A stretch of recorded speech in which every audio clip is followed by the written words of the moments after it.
In part 1 of our series on Lent, we talked about the nature of the season, reasons we might want to observe it. Or might be compelled to observe it against our will. That too. And we asked that we might be granted readiness for the season. This week, wasting no time, we explore the subject of faith and ask that we be graced with its rich presence in our lives.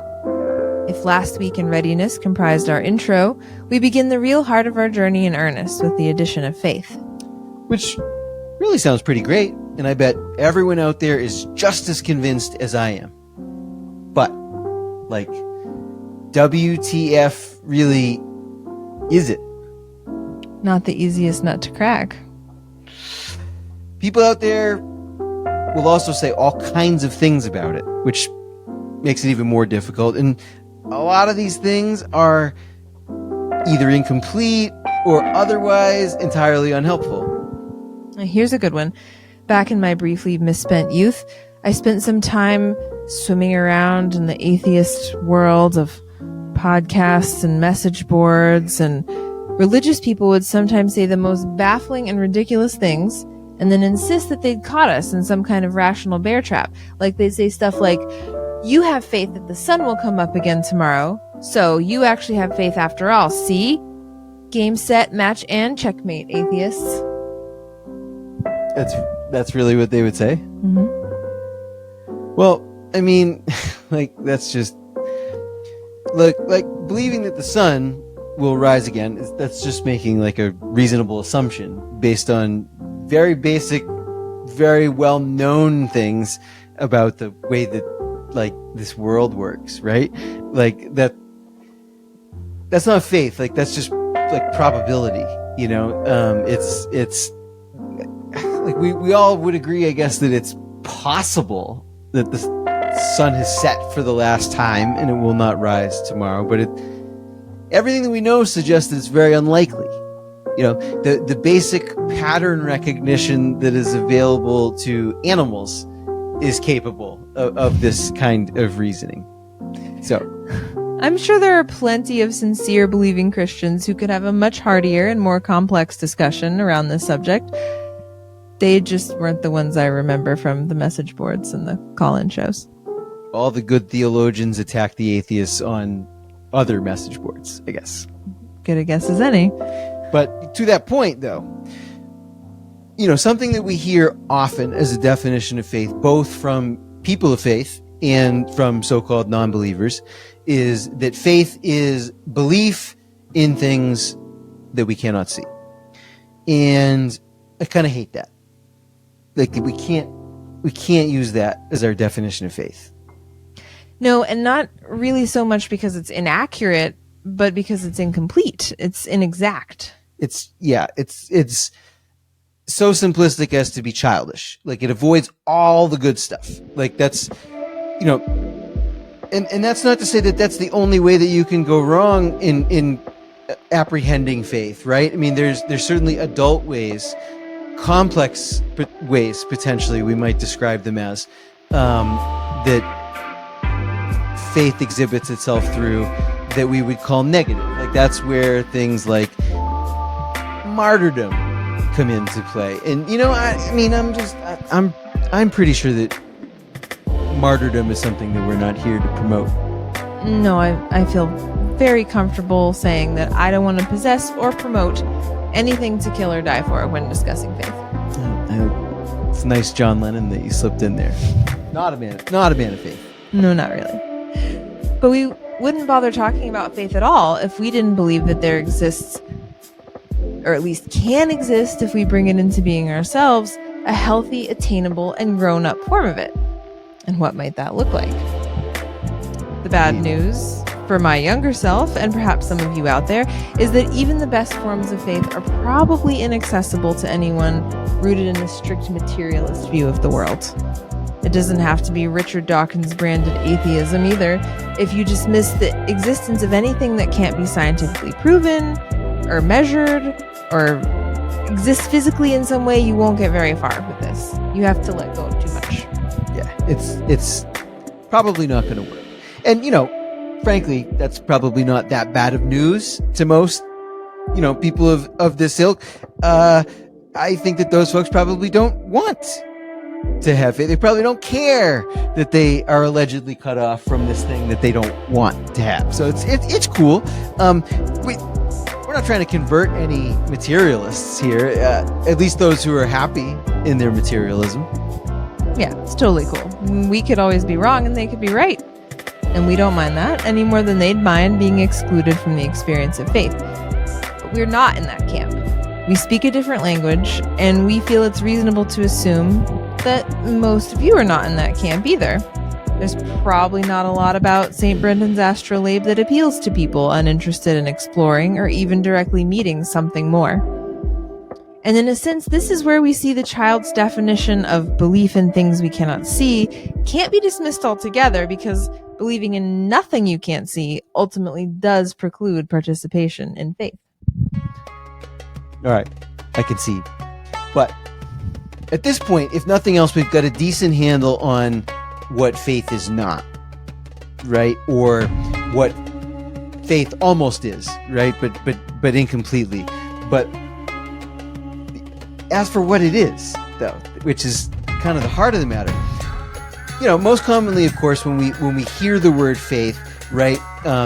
Even if we try to do like a dictionary definition around belief in things we cannot see or whatever, the word faith evokes capital R religions, the existing religions of the world. You know it and I know it. That's what you think of when you hear faith, people of faith. You think of Christians, you think of Muslims, etc.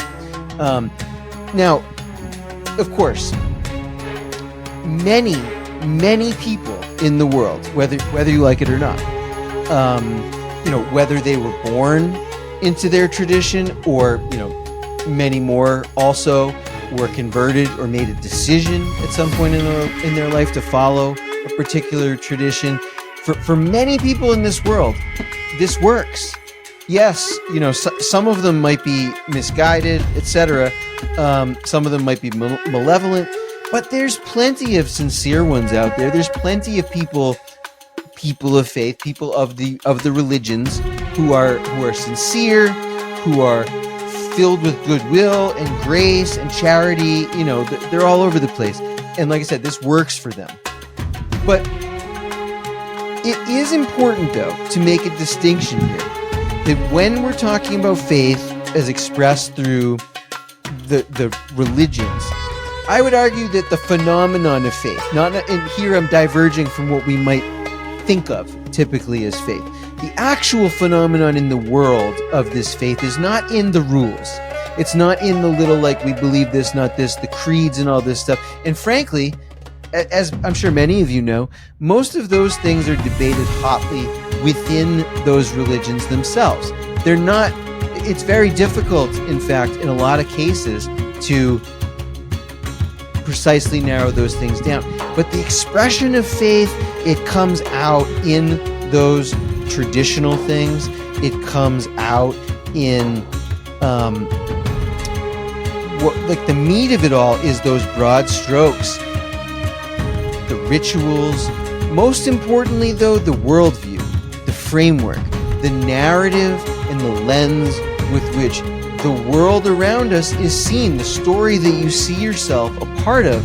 That's that faith as it comes out into the world in the religious framework. Pause on that for a minute, though, because we know well that many people who experience faith in strong ways throughout their lives are not able to fit themselves or their faith within the borders of these existing religions. You and I are in this category. Anyone who's interested in our fluid experimental home church probably is too. Same with probably a majority of those receiving this through the astrolabe. Maybe that's you. Maybe you're spiritual but not religious. Or you don't believe in a man in the sky, but you believe in something. And those things are absolutely themselves kernels of faith, but we want the flowers and the fruit. And so we've got to grow those kernels with intention to get there. Without the available, long-standing structures of existing religion, we've got greater freedom, but it means we have to work harder. It means you've got to ask yourself, so I believe in something, but what? And you've got to answer that, whether it takes 15 minutes or 15 years, and it might. It might. but perhaps not. But when you've done that work, when you know that answer, there's an even more difficult question that comes, which is, what are the consequences of what I believe? And if you can answer that, there's one more, even more challenging question, which is to say, do I accept those consequences? And that's what it boils down to for all of us, whether we're religious, spiritual, converted, born into it, whatever, except for the materialist. If you have faith, it must, and it is going to, spill over into what you do. Whether you've been taught or studied on your own, or pursued mystical experiences and received wisdom directly from the universe on the mountain, the faith you construct only becomes imbued with life when it makes a difference to what you do and say. More importantly, when it makes a difference to your aims in life, to your total orientation, to the way you intentionally set about to live. And faith does demand that kind of intentional living. That's why the simple definition is sometimes accurate, but ultimately not good at all. Faith isn't just belief in anything. It's belief come to life. And if you think you do have faith, never fear, because you will be tested sometime. Because you know what? The shit hits the fan for all of us sometime. Eventually. And when it's your turn, and it will be your turn, when the sky is falling, when things are crumbling, it's all a mess, right? One of two things is going to happen. You're either going to forget that faith entirely, you're going to fall apart, or it's going to turn out that faith is like the only solid ground that you have to stand on. And you can prepare for that. So which is it going to be for you? And maybe you've been there before, and maybe it's landed on one side or the other, but it's probably going to happen again, right? These things are cyclical. So what's it going to be next time? Is it going to be the same, or is it going to be different? Ultimately, it's nearly impossible for any of us to answer that question until we go through it. You can't get certified for this. You can't buy it or inherit it or steal it. But I've found that if you ask, you'll often receive. If you seek, you'll usually find. If you knock, the door will almost always open. And not just that, but I believe that in this life, we've also been given the ability to cultivate it carefully over time. And, you can do that with yourself. You have to in a lot of, in all the ways that we've touched on today and many more. But while you can, and you have to develop and define your own faith, you have to take it from the kernel into that next stage, right? You can only truly cultivate it past a certain point in cooperation and communion with other people. There's a lot of reasons for this, but for starters, I'll just say, when you're doing this alone, again, you have to do it because you have to make decisions, you have to make judgments, you have to come to conclusions on your own in a lot of ways before you can go forward. But you have to go forward, and that's when you need to be challenged. That's when you need another person to kind of check your work, right? And to kind of push back on you, or even better, to push you in a certain direction. And the truth is, you can't push yourself in a direction that you don't even know about, right? You need other people for that. And there's just this strengthening and maturation that occurs and can only occur when you are confronted with and forced to respond to the other. But also, and final point of contemplation here today, I would suggest that the soil in which vibrant, productive, flowering, fruitful, ripe faith, the kind that we want, the only soil in which that can grow, I don't think it's within us. I don't think it's within each one of us at all. I think that soil exists in that space between us. And in that space where those intersections, where my being meets up with yours, and someone else's being meets up with ours, and we're joined by another and another, and it's these endless reconfiguring crossroads, these places of meeting for living souls. That is where the garden of faith needs to be tended. That's the only place where it can actually grow where it can realize its fullest potential, both in our lives and in the whole world.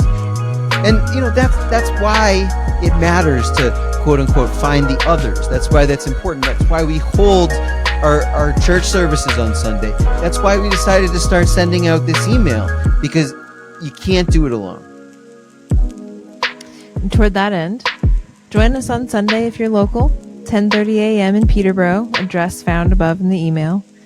And either way, we hope you'll continue along with us in this Lenten journey. If by chance you've started a Lent journal, have you? I wish I could say that I had. I meant to. Well, this will be a great week to write your thoughts concerning your own faith. This week. We'll Not start. too late. Yeah. How it makes a difference in your life and how you can grow it with other people. And we'll see you next week for Lent Part 3/Week 4. Go with grace. And seriously, this is your permission. If you have failed to start the Lent journal, but you want to, and you're like, I didn't do it, so, we'll do it next year. No. Even I haven't started mine yet. We're going to do it. We can start it late. It's totally fine. I always do. It's great. We're still on it. Start it with me this week, okay? And we'll talk about it next time. Take care.